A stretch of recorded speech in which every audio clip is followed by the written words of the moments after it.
Okay, super. So hi, I'm Jean Hainer. I'm so glad you joined me here today. For those of you who don't know me, I'm the author of 4 books published through Hay House. My most recent one is Clear Home, Clear Heart. Learn to clear the energy of people and places. And that's some of what we'll be talking about here today, but specifically about this whole concept of energy vampires and why there really is no such thing as an energy vampire. So I'll be talking about that, but we'll be talking about other things here too today. Before we end today, I'm going to be giving you some practical tips that you can put to use very easily in your everyday life to deal with the energy around you, the energy of people around you, difficult people, so-called energy vampires, things that you can do to help with that. And at the end, I'll also be taking questions. We'll have a Q&A session for people who are attending live. So there's a lot to talk about here today. And I have a lot to say, and I'm grateful that you're here for this conversation. I really think it's important to have a deeper conversation about energy, how we can be affected by other people's energy, and what we can do about that, and how to understand what's really happening. But let's start off defining our terms here. What do we mean by energy vampire? Well, what most people mean by that is someone who drains your energy. You leave them feeling exhausted, or even when you're with them, you feel drained and exhausted, or you feel unwell even, or you feel bad about yourself. They make you feel bad about yourself. It's almost like they're draining your life source, that you feel out of balance whenever you're around them or have to spend time with them. Most people, that's usually how they define the term. And here's the thing, when you're with any person, you experience their energy.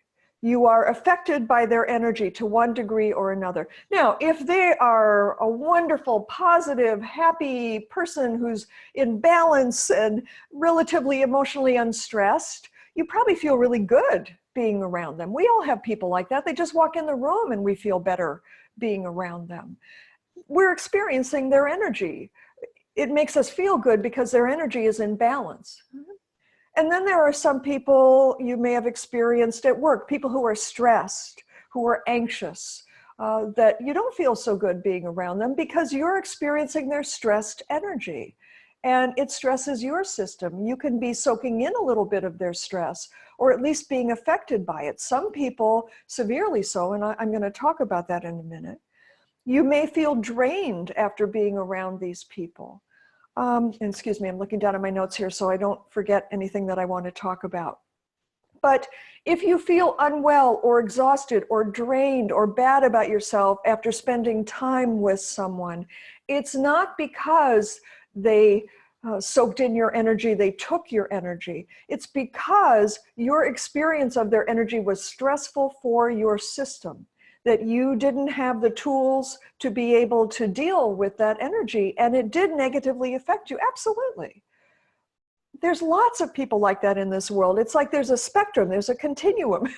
For people at the extreme end of the spectrum, they are emotionally disturbed, they're very out of balance. Anybody being around them would find it uncomfortable, exhausting, draining, all those things.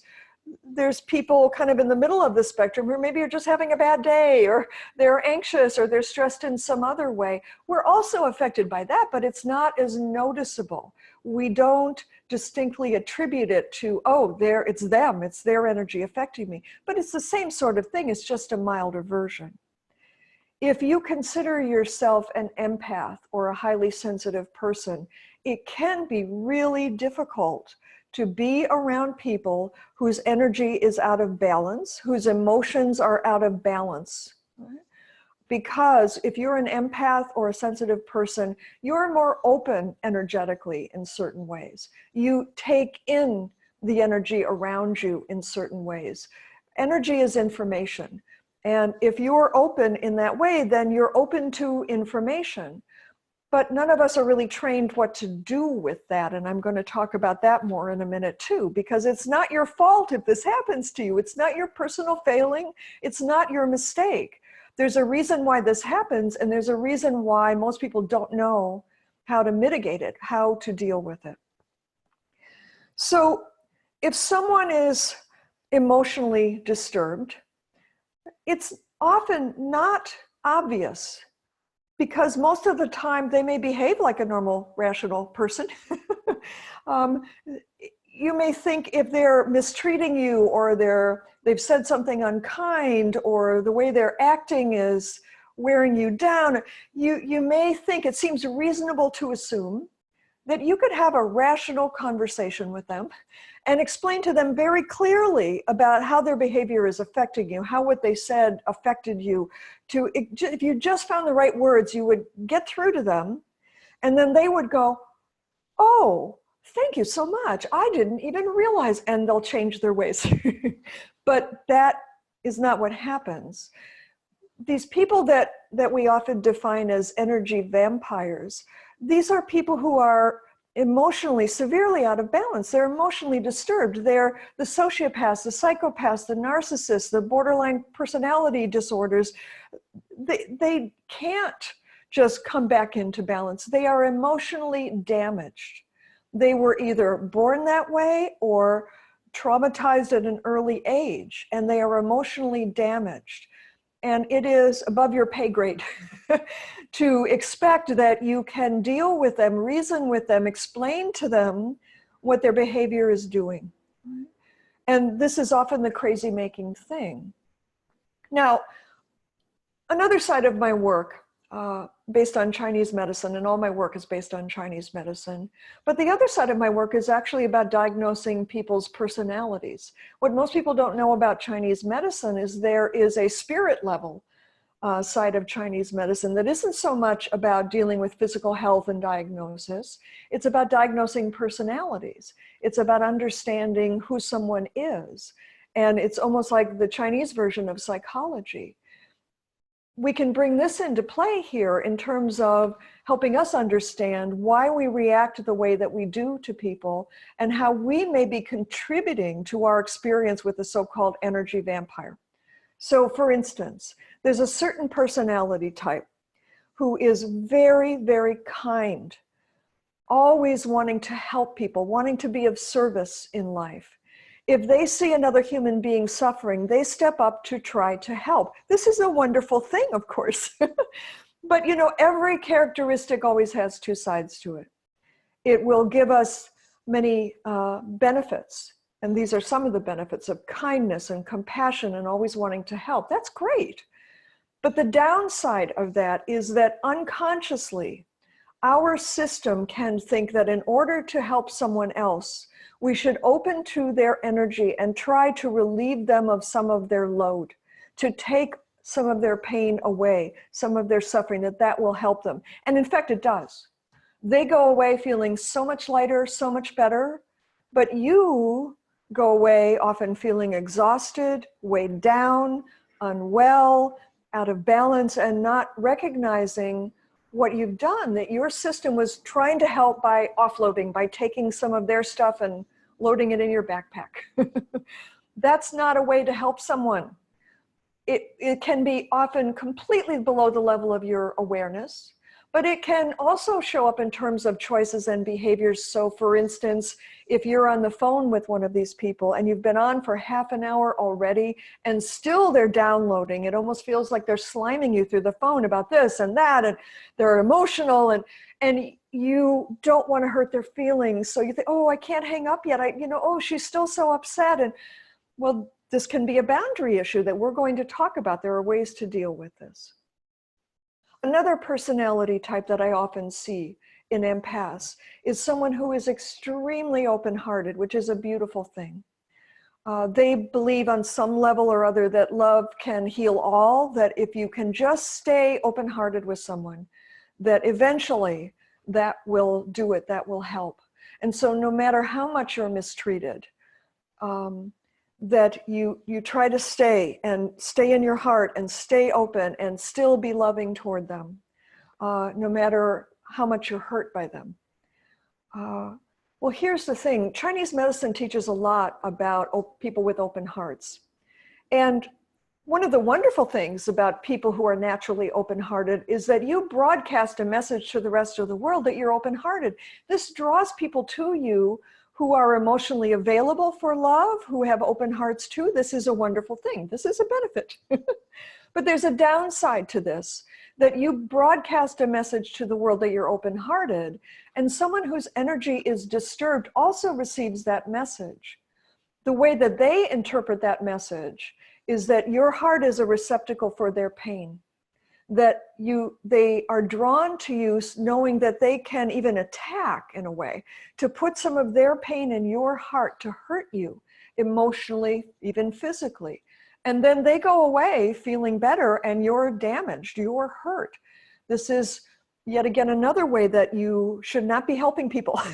Of course, it's, it's not good to have you be hurt in any way in order to make someone feel better. But the unconscious belief pattern is I should just always stay in a state of love. I should always keep my heart wide open. And I'll talk in a few minutes about another approach to that. Just as a third example, another personality type is someone who is a natural humanitarian. This is someone who is so sensitive that they cannot bear to see another living being in suffering or in pain. Whether it's a human being, an animal, or even a plant, they can't bear to see that happen. And so these people often are very conscientious. They try to do everything they can to help people who are in pain or are suffering. They can feel like, oh, it wouldn't be polite to hang up on them to end the call because they're so upset. I really need to be a witness for them. Oh my goodness. And so the person who's disturbed just keeps handing it over to you and handing it over to you. And these empaths who are natural humanitarians are affected physically by this, that they soak in energy like a sponge and it can make them feel just unwell. But if they keep doing this, it can even gradually develop things like autoimmune illnesses or environmental sensitivities or allergies or sensitivities to different kinds of foods. And so again, there's a reason for developing really good healthy boundaries in situations like this. So you're not making choices based on this unconscious belief pattern that is leading you wrong, that is actually contributing to your making choices that don't help the other person really and certainly don't serve you well. Okay. Now, it's definitely true that these people that everybody's calling energy vampires, they are draining, they are exhausting. We can feel unwell being around them. But here's the thing, this person is suffering. They are in pain. They have been damaged. Right? Now, if this is a person in pain, right, why would we ever use such a pejorative term as energy vampire to describe them?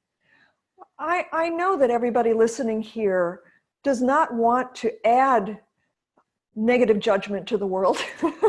We don't need more of that. We need more compassion. So to call someone an energy vampire when this is basically a damaged person, someone who's emotionally damaged, is incredibly unkind. It completely lacks compassion. We would never use negative terms to describe someone in a wheelchair who is physically handicapped, of course, or we would never say something harsh and judgmental about someone who is mentally ill. So why would we use that kind of term, those kinds of phrases, to talk about someone who's emotionally damaged? We need to have a more compassionate understanding of what's really going on. And we also need to build our muscles in terms of our choices, our reactions, to develop our power as empaths, as sensitives, to be able to respond to that energy in a different way so we're not adversely affected by it. So we don't make those same choices that end up with us going home going, oh my God, let me lie down, or where's the wine, or whatever you need to do at the end of the day. Okay.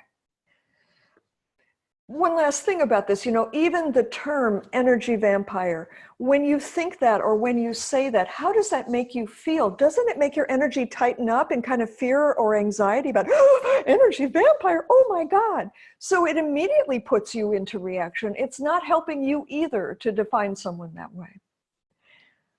So here we can start to look at, all right, so what do we do about this? How can we handle this differently? If we've now come to an understanding that this is a damaged person that we should have compassion for, it doesn't mean that then we give them power over us or power in our lives or power to make us feel bad or exhaust us, of course.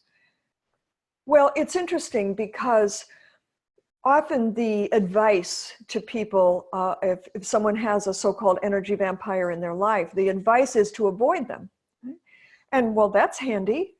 But in many cases, it's just not realistic. I mean, what if this is a coworker that you have to work with, or a family member that you live with, or someone you have to see regularly? You can't be going through acrobatics and darting around corners and trying to avoid them. And that only exacerbates the situation anyway. It's interesting because one technique here may seem a little bit counterintuitive or illogical. You're thinking, I want to get away from feeling like this. I want to get away from this situation. But actually, your feelings are your best friends here. And here's what I mean. As a sensitive person, as an empath, and even if you don't put yourself in that category, you still are being affected by other people's energy. Everyone is all the time. We vastly underestimate how much we're affected by the energy around us. So you have instincts, you have feelings that will guide you and tell you when something's a little bit off about someone else, but we tend to disregard those. You know, those personality types that I talked about earlier, you know, one of them is just a loyal, true blue friend, will give someone the benefit of the doubt till the cows come home and make up excuses for someone else. And so they see the good in someone. And they don't often really observe the behavior, they just listen to the promises, so to speak. Well, wait a minute, you know, watch the behavior. What is the behavior telling you, not what the person promises you? Or how do you feel when you're with them? If as soon as you get close to them and their energy, I mean, are you, just tune into how you're feeling. Are you starting to feel uncomfortable? Well, there's a reason for that. Trust those feelings. Those instincts, intuitively, your system is telling you, oof, you know, at the very least, you're going to come away from this interaction exhausted, so maybe there needs to be a different approach. How do they make you feel about yourself? With narcissists, it's kind of a well-known thing that early in a relationship with a narcissist, they make you feel like you're queen of their world, like you're God's gift to them. They love you up one side and down the other. You can't do anything wrong. You're the golden girl or boy. And then as soon as you commit to the relationship, you become the target for all their pain. And they start mistreating you, doing crazy making things. They make you feel bad about yourself or just feel unsure of what's really going on. Is that happening in your life with someone that you're wondering if maybe they are emotionally damaged? Trust your instincts, trust what you see about that. Okay, so what this often comes down to is your own lack of boundaries or managing your boundaries, your energetic boundaries, your choices. But this is not your fault because until very recently, there hasn't even really been conversations about energy. There hasn't been a language to discuss this. There hasn't been permission to talk about it in a rational way. So we haven't been trained to develop healthy energetic boundaries, which is something that we should have been taught how to do in childhood. And so here we are now adults and trying to figure this all out. And often after years of being affected by other people's energy and trying to deal with that or learn various forms of energy work to deal with that and still not quite getting it down. So if we're approaching this situation with compassion, the first thing that we need to do is have compassion for ourselves and understand it's not our fault that we've been feeling drained, exhausted, or made unwell by these people. We just didn't have the tools to approach this in any other way. We have the compassion to understand that even though it may seem like they're doing this deliberately consciously, they're doing it deliberately unconsciously, that they wouldn't choose to be this way if they knew any way better. They're doing the best that they can. It's just that they're so damaged. They don't have any better tools than this. They don't have any other way to manage in life. And then we need to understand in terms of compassion. The compassion doesn't mean being wide open all the time. Heart wide open, always available no matter what. Compassion means being wisely open all the time. In other words, what's appropriate for this situation, this interaction, this person, this experience, this energy. To be able to manage your energetic boundaries, which is something you can easily learn to do. It's just that nobody ever taught you before now. And to understand that these are not like isolated incidents when we have someone who's very difficult to deal with. They're at the extreme end of the range. But there's a whole continuum here, as I said earlier. There's a whole spectrum where all of us have some stresses and anxieties and worries and upsets as we go through our days. Well, we're broadcasting that information. Our energy is maybe a little difficult at times. So this isn't like once in a while you will meet a so-called energy vampire. As you walk through the world, you are around people who are in some level of imbalance, some level of stress. You can't hide away from all of them. You can't avoid them. So wouldn't it be better to be able to just walk through the world and be able to dance with whatever energy you encounter? To be able to feel at peace, to be able to come into balance whenever you need to be able to notice the moment some negative energy gets close to you, and this just immediately clear it away before you soak it in, before it affects you. You know, I used to be the poster child for empaths. I was so affected by all the energy around me. I really couldn't cope. Those of you who've read my book, who've heard my story, know I was sick my entire childhood.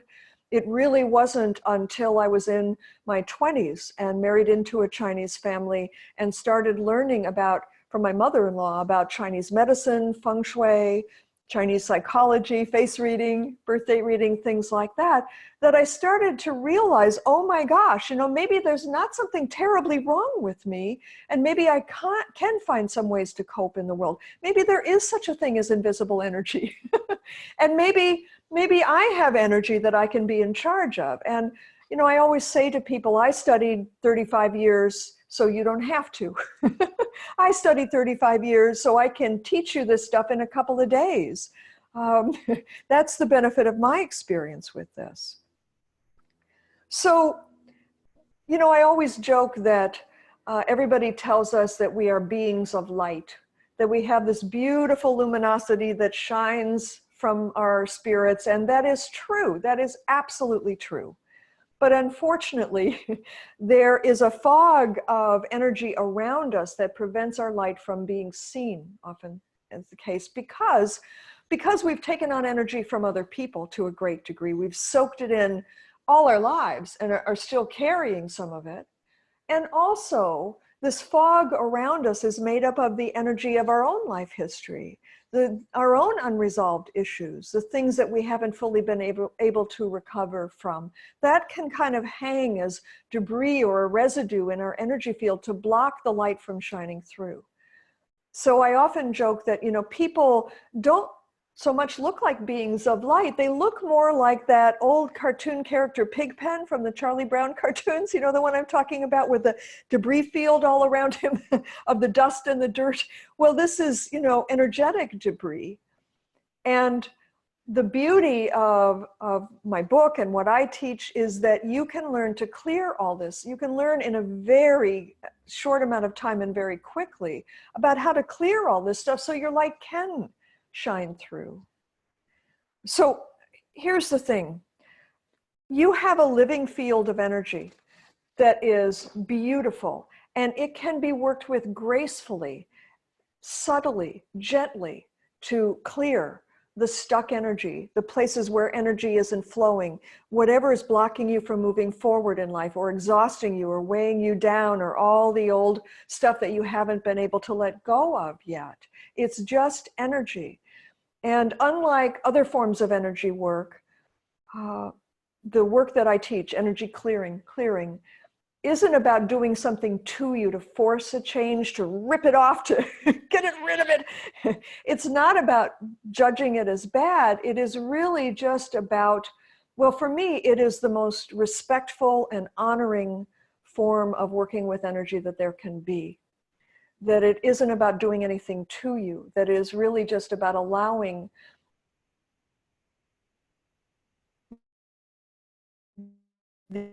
the what needs to go to tips I was talking about in terms of how to deal with energy, and then answer questions.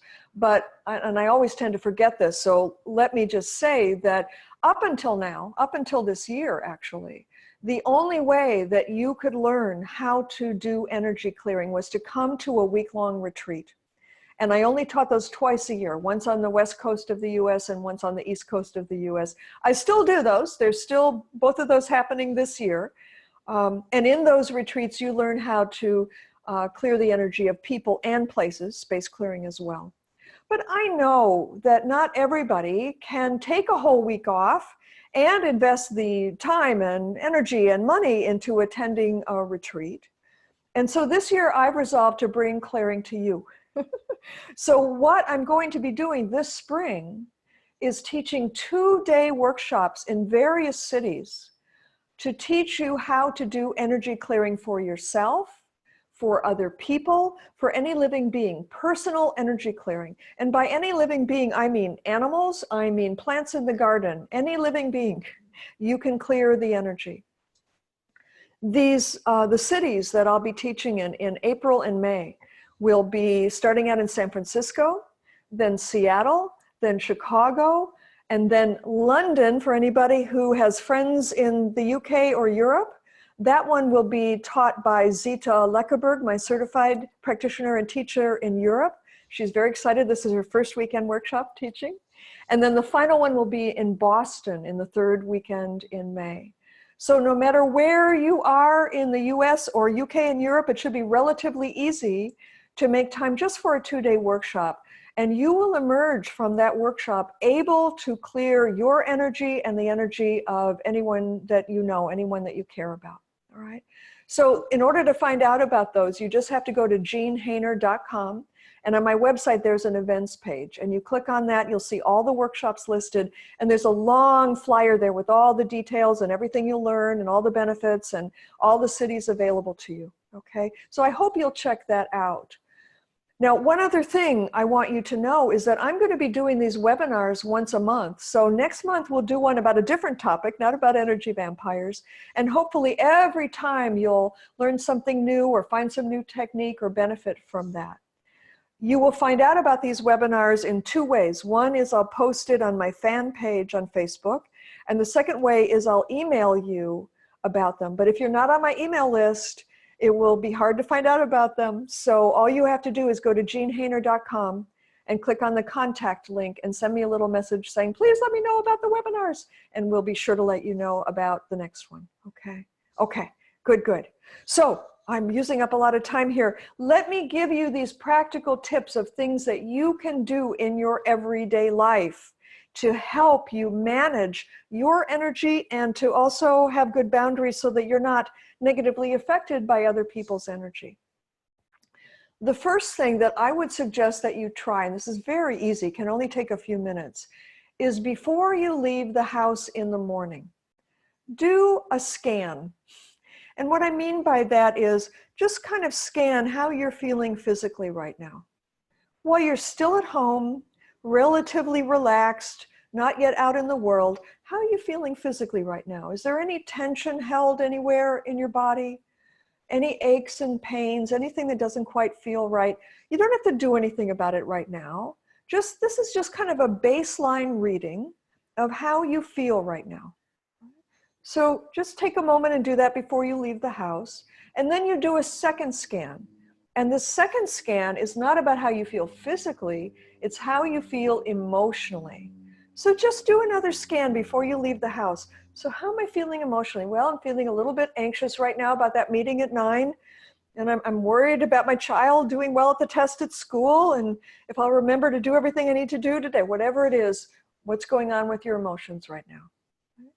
Okay. Then take a breath. And then you head out the door and you go to wherever it is you're going. And after you arrive there, and especially if you're going to be interacting with someone who you find energetically difficult, wait until you get somewhere in their vicinity. You don't have to be standing right next to them, but wherever feels right to you. And then take another reading. Do another scan. What's happening for me physically now? Are there any differences between how I feel now and how I felt before I left the house in the morning? Any changes? Do the scan emotionally. Anything happening with my emotions right now? Maybe physically, you'll become aware you're breathing much more shallowly than you were at home. And your stomach doesn't feel quite right all of a sudden. Maybe emotionally, you're starting to feel some sense of dread for having to deal with this energy vampire, this difficult person. Just check in on what's going on for you. And here's the thing, any differences show you how your system is reacting to that energy. Shows you how that person's energy is affecting you or that place's energy is affecting you. This can be very liberating. You may think, well, yeah, but then what do I do about it? But the thing is, just that awareness alone can help you, because all of a sudden you're realizing, oh, this isn't mine. That's their energy. This is how I'm experiencing their energy. And that awareness alone can keep you from taking it on. You're defining it differently. You're identifying it differently. So if you can't learn clearing, if you can't come to a workshop, at least try that. Clearing will make it much easier for you, but at least try that. And you may find it immensely helpful. I have so many people doing this exercise that helps them immediately recognize, whoa, okay, whoa, here we go. And then they're taking charge a little bit more. Second tip, and this is especially good for any time it's kind of too late, where it's like maybe you're starting to feel a little bit overwhelmed by that person's energy or the energy around you. You're already in the staff meeting, or you're already in the meeting and you haven't prepared yourself, or you're having a surprise, or maybe you're in some big noisy party or crowded shopping mall. And you're starting to feel overwhelmed by all the energy, or the energy is having an adverse effect on you. So this is a very simple practice that you can do in a few moments, and nobody will even know you're doing it. You can just do it in your own mind. So first step is just to take a couple of nice deep breaths, because probably if you're starting to feel overwhelmed, you've already either stopped breathing or you're breathing too shallowly already. So nice, at least one nice deep breath. And then I want you to become aware of what your energy field looks like right now. And here's what I mean by that. We all have an energy field that extends beyond our skin, beyond our body. And it's always changing in shape, depending on how we feel. But there's some consistencies to what I often see in people's energy fields. Often it's too big in front and too shallow in back. It's lopsided, so it's big on one side and short on the other. It's not much above our head or below our feet at all. It changes depending on how safe we feel.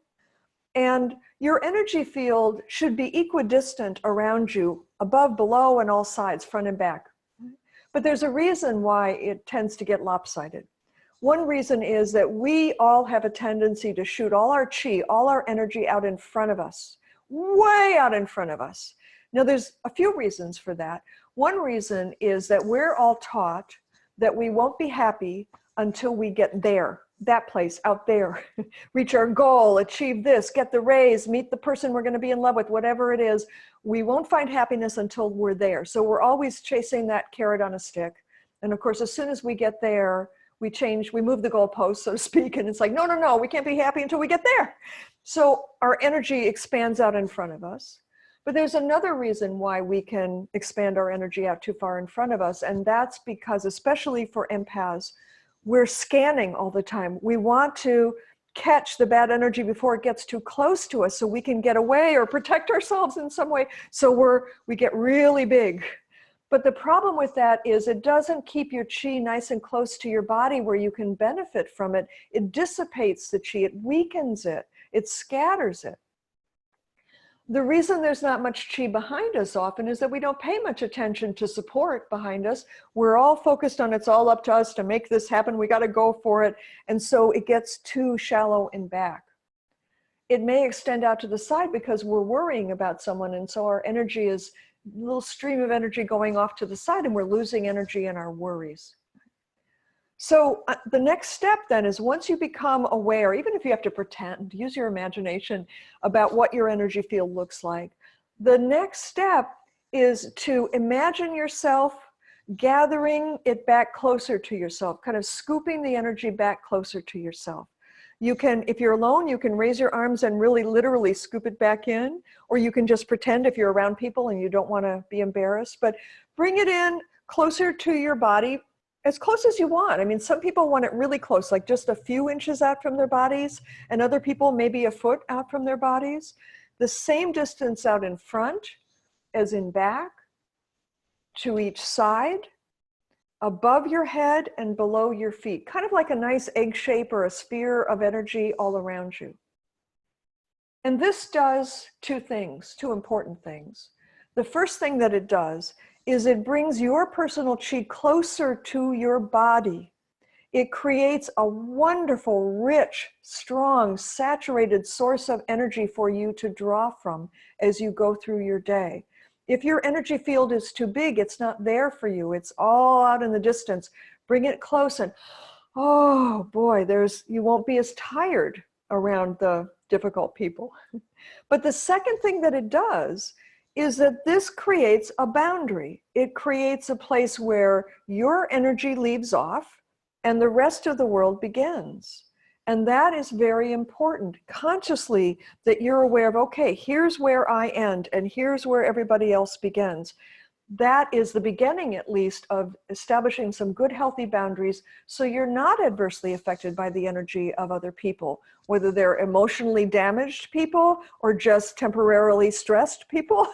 We still want you to be able to stay in balance no matter who you encounter. Okay? So I hope that made sense to you. If it didn't, ask me questions, because I'm just about to turn this over to Susan to see if there are any questions, and I'll answer as many questions as time allows. And I know I've been chatting here for a long time, so I'm going to shut up and turn this over to Susan and see if there's any questions that you want me to answer, or anybody who's raised their hands. Okay, wow, that's really great. Could you repeat really fast what cities you're going to be offering these in again? Everybody wants to know that. Oh, sure. So first and foremost, don't forget that you can always find out on my website. So just go to jeanhainer.com, and the events page there shows my schedule. And there's a flyer for each of these workshops that talks all about it and everything that you get and shows you the dates. But I will be in San Francisco in the beginning of April to teach this 2-day personal clearing workshop. It's called Clear Heart. Then I will go to Seattle at the end of April. Then in early May, first weekend in May, I'll be in Chicago at the Infinity Foundation. Then May 11th and 12th, I believe, it's London, where everybody in Europe and the UK can study with Zita Leckeberg and learn the exact same thing, and she's a great teacher. And then at the end of May, third weekend in May, excuse me, I'll be in Boston. And that is the only East Coast workshop. And here is one thing I forgot to say that's really important to say. I often hear from people, oh, I'll just wait till you do a webinar about it. There are some things that cannot be learned online. There are some things that cannot be learned online, and clearing is one of them. Clearing will never be taught online. It has to be learned in person. It will only be taught in person. And that's why I'm bringing it to you. That's why I'm trying to make it easier for more people to be able to learn this stuff, because it's so easy to learn that, you know, even if you're just kind of exploring the concept of energy work or clearing or something like that, you don't have to have any special knowledge in order to learn clearing.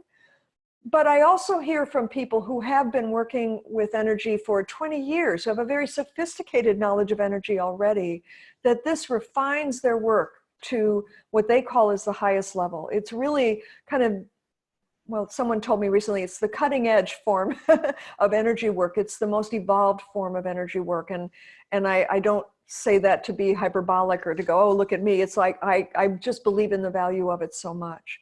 So unfortunately, there will not be webinars, there will not be online courses. But here's the thing, once you learn clearing, you can continue then to study online. You first need to learn it in person. So for instance, sometimes people say, well, I'd like to get certified. Do you have a professional certification program? And yeah, absolutely, I do. That's on my website as well.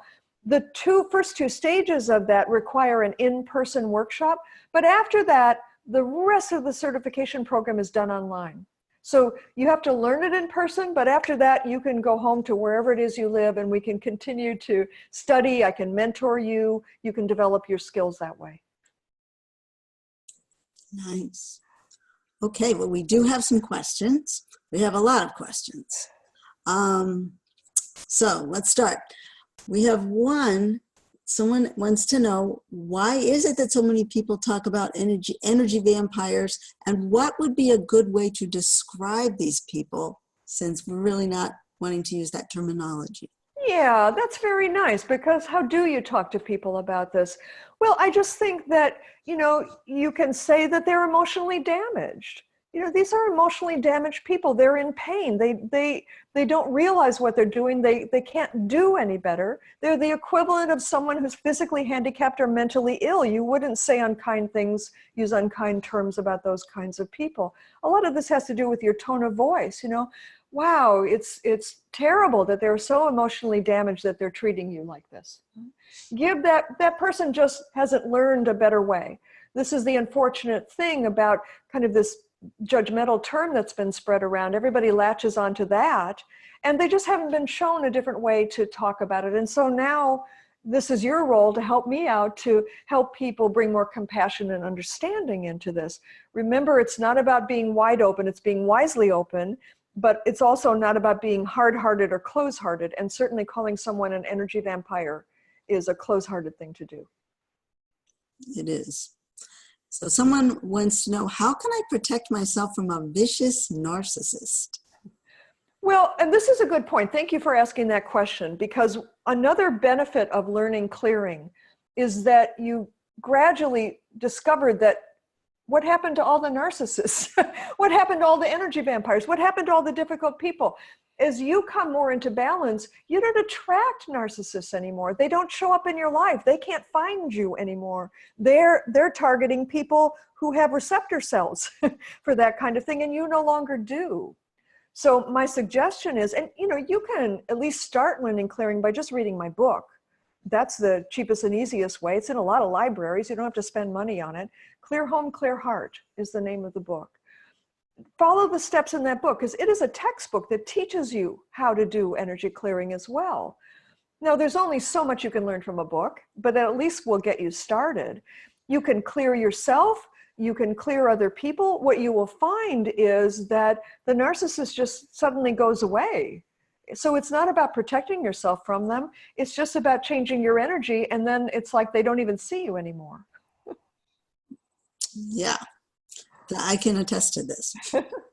Okay, so we have one question. Hi, Jean. My very sensitive and energy-aware 9-year-old is watching and following along. She has a question about how to deal with feeling overwhelmed at the lunch table at school, next to my friends on one side and next to an older kid whose energy feels very bad to me, in quotes. Getting up and moving really isn't an option. Yeah, of course. Oh, honey, and I'm so glad you're watching, and what a great mom or dad to have you on this webinar. That's fantastic. So first of all, to the parents, what I hear you doing, and I'm so glad, is that you're not saying, oh, you don't feel like that. Oh, don't be silly. Oh, validate that this is really happening, because it absolutely is. I was that 9-year-old at one time too.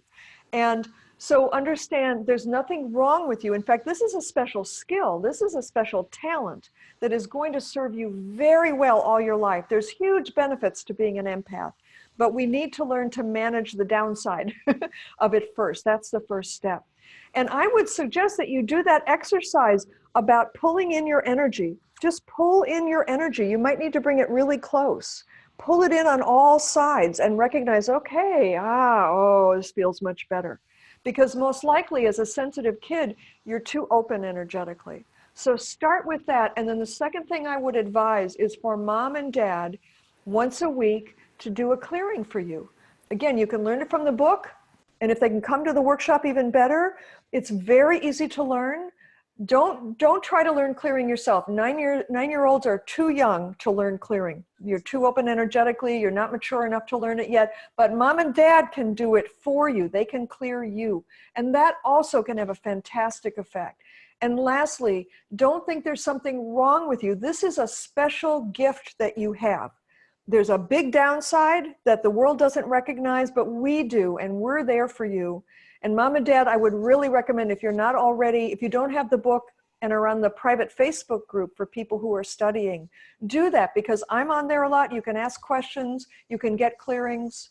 I want you not to feel alone with this, okay? Wonderful. So here's a question. I hear about energy vibrating at different levels. Then I hear people say, oh, your energy is low, you need to raise it.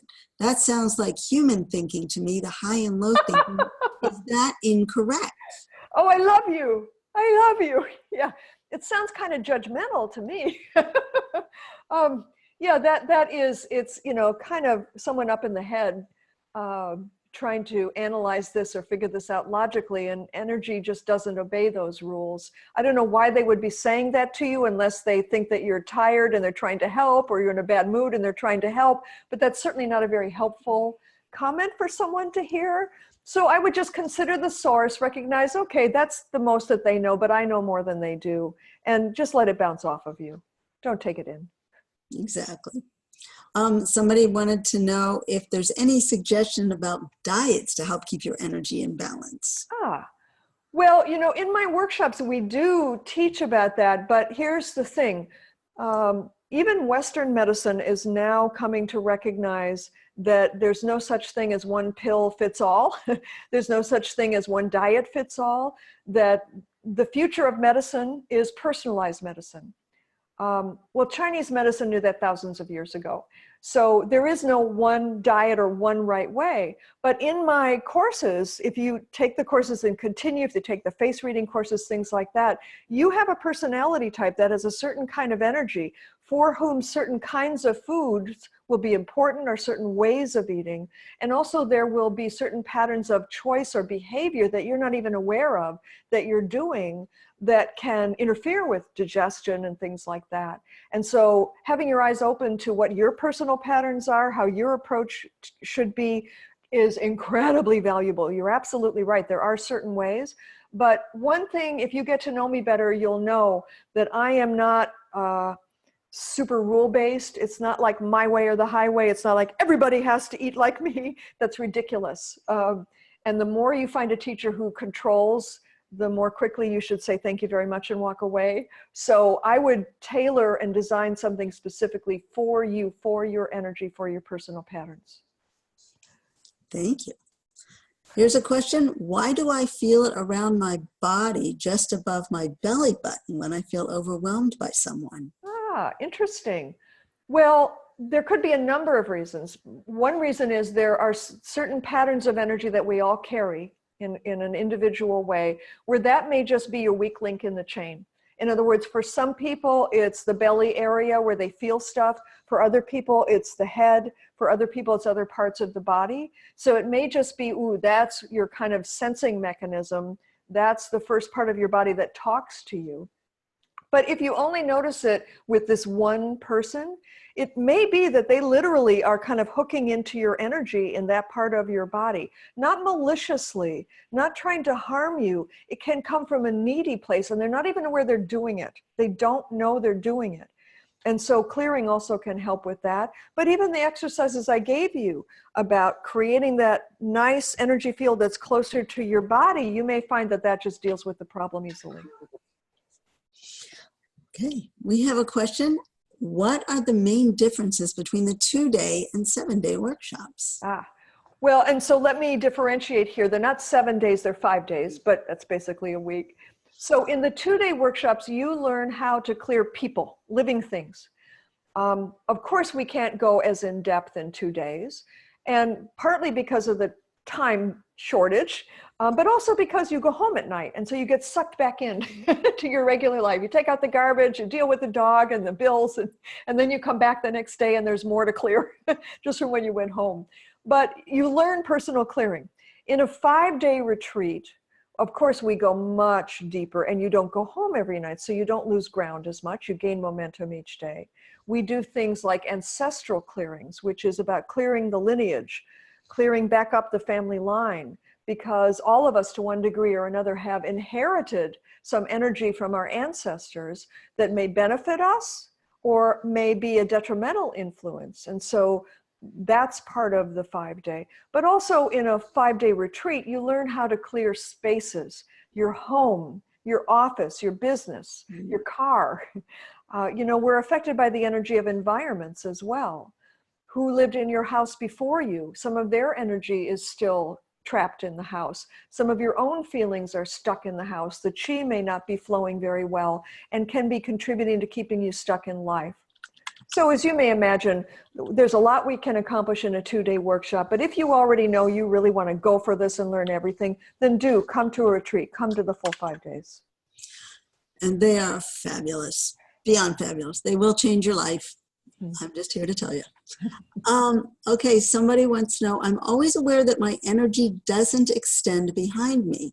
When I try the exercise to extend it, it doesn't feel like I'm able to extend it behind me. Any advice? Yeah, and that's so normal. You're so normal.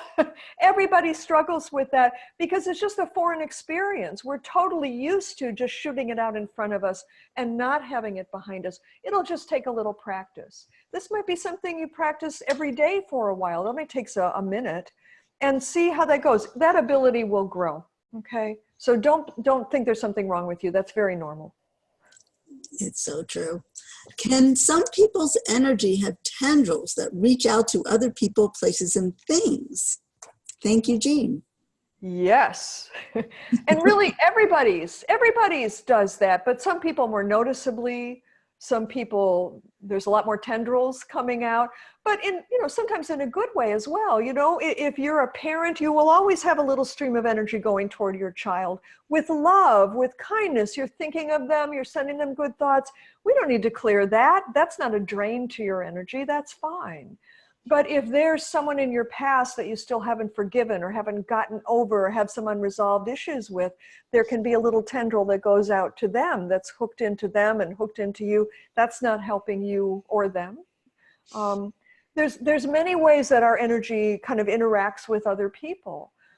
The main thing is that, as much as possible, you just want to stay in balance. And the thing about staying in balance is it's not static. You're not like in perfect balance all the time. You're dancing with energy. You're dancing with the information. And in a moment, something will happen that stresses you and you'll get knocked off balance. But if you have been practicing clearing, what happens is, whoop, you come right back into balance. In that moment, you just very quickly rebalance. Whereas normally, something like that stressed you before, it might take you all day to recover from, or weeks to get back into balance about. This is one of the things that I hear about most frequently from people is that, wow, this thing happened to me. And normally I would have been so stressed and upset, but it happened and I was fine. It didn't stress me at all. I just dealt with it. It's like, what's wrong? Nothing's wrong. This is one of the wonderful results of clearing, is that you can just roll with it. Whatever happens, it's all fine. All of my work is based on Chinese medicine. And in Chinese medicine, they believe that the body is very wise and knows how to heal itself as long as its energy is in balance. The goal of an acupuncturist actually is not to heal you. The goal of an acupuncturist is to find the right needles to put in the right places to bring your system's energy in balance, and then they step back and let the energy of your body take over and do the healing. Well, we can apply these same principles, but on a whole life scale. Clearing is about bringing your energy back into balance. That's all that has to be done, because once your energy is in balance, life unfolds as it needs to. You don't attract the narcissists anymore. You don't have the difficulties anymore. The things that used to stress you don't stress you.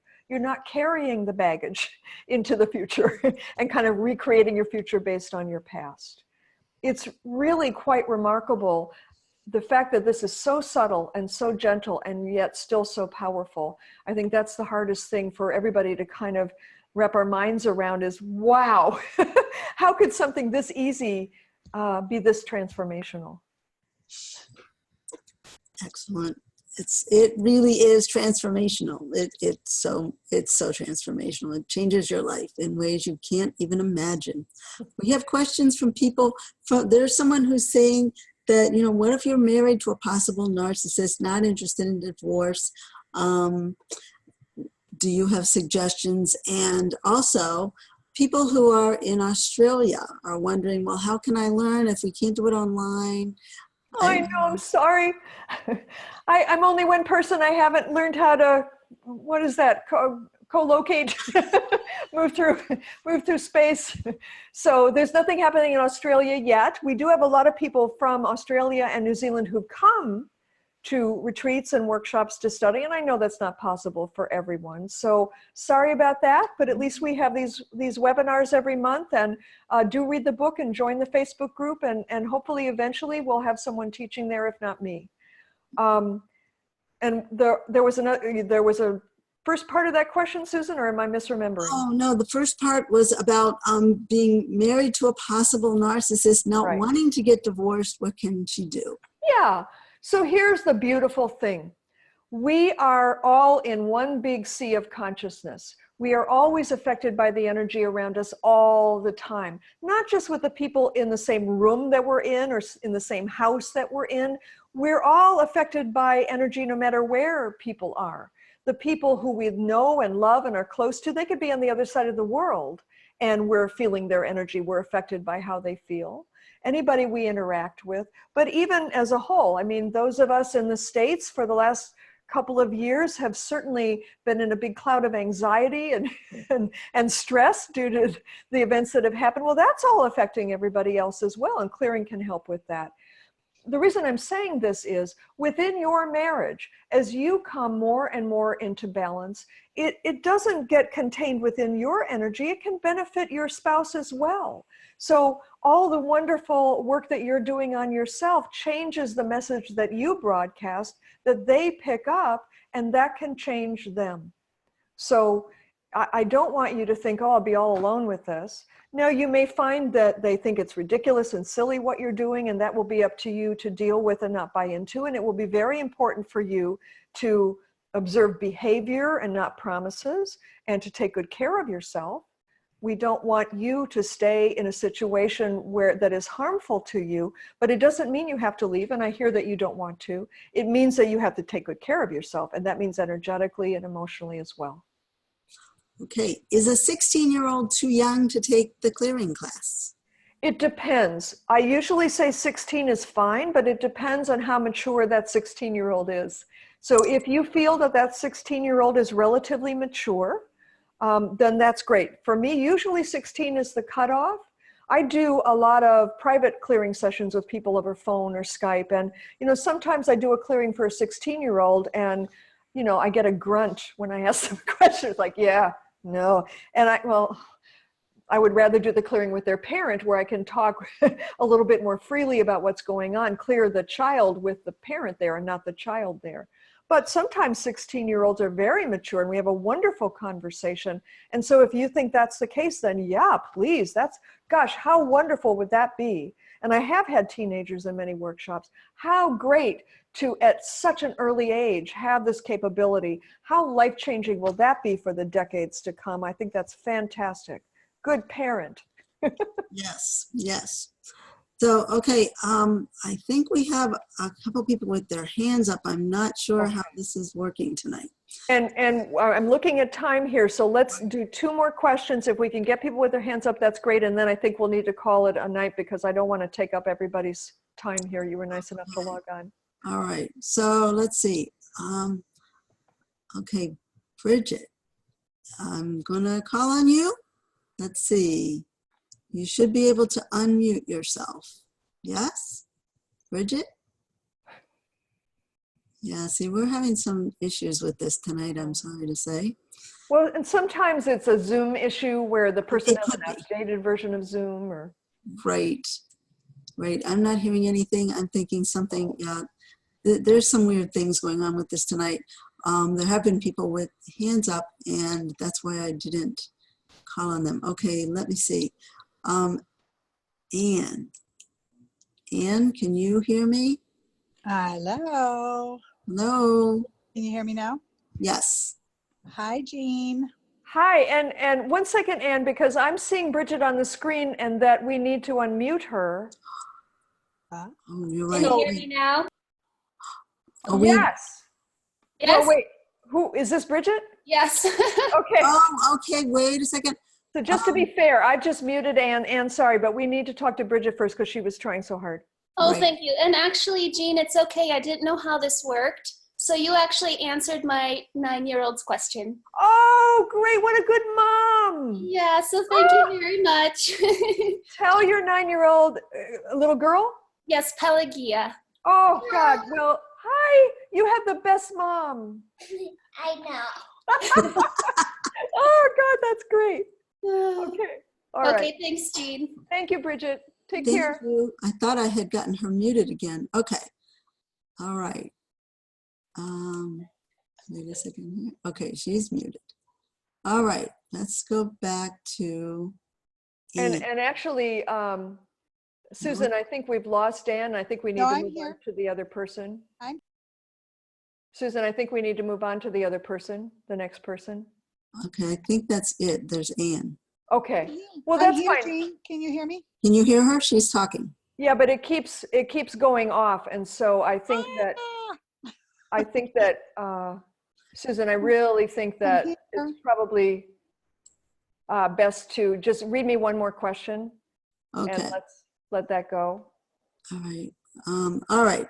Let's see. Questions about Reiki, the connection. This person says, I've heard the term of hooks. Is this the same thing? And so does that mean you may not need Reiki as well? So I missed that Sure. one word. I've heard the term what? Hooks. Hooks. Hooks. Yeah. You know, clearing is very different from any other form of energy work that I know about, and I've studied for 35 years. So I really don't like to make comparisons in that way. You know, when I talk about hooks, it's that someone is sending their energy to you and kind of hooking in. It can be beneficial if someone is sending you love, it's whoop, but sometimes there's an attachment, like an old boyfriend who can't let go. And that's how I interpret that or would describe that. And clearing deals with that, absolutely. But the difference is it doesn't force it. It doesn't come in and wrench that hook out and send it back to the person. This is respectful, honoring, gentle work. It is compassionate work. It's not judgmental. So all we do is, it's almost like getting an energetic massage, where if you have a knot in your back, we don't punch at that knot and try to force it out. We just gently massage. It's about connecting with that energy. It doesn't belong there. If balance was there, it wouldn't be there. And so we connect with that energy and we just allow balance to return, and off goes that little hook and it just doesn't come back. Okay. Okay. One last, I know you wanted to like end this really quick. We have one really wonderful comment here. Sure. I just spent the day with a client and his family as he transitioned from this plane. Due to this work with Clear Home, Clear Heart, I left in a balanced state. This is someone who would normally have been totally upset and unable to cope. And she's been able to be there for support and not be destroyed herself. I love that. That's so beautiful. Thank you so much for making that comment and sharing that with us. It's true that, you know, clearing can be used in so many ways. We have oncology nurses using it for people taking chemotherapy, and they find that they have few to none of the side effects that other people who aren't getting cleared get. We have people who work in hospice who are helping other people pass over, who use clearing to help the person and also to keep them from, as this person was saying, to keep them from being wiped out or upset or totally drained by that experience. You know, everything is energy. Clearing can be used with any kind of energy. So Thank you for that, and I love that. And that's a beautiful way to end. Thank you, Susan. Thank you. There still are more questions, but we'd be here all night. We'll be here all night. And there will be next time. So as I said, I'll be doing these once a month. So save your questions, type them in as fast as you can once we get started. Next month, it'll be about a different topic, but I'm happy to answer any questions anytime. So that's fine. And I just want to thank everyone so much for taking the time to meet with me here today, for your interest and love of this work. And I hope to meet you in person at one of the spring workshops or at a retreat. But if not, we'll talk on Facebook, we'll talk on email. I'm just sending you love and clearing right now. Thanks, you guys. Thanks so much. Thank you, Jean. Thanks, everybody. Good night. Bye-bye.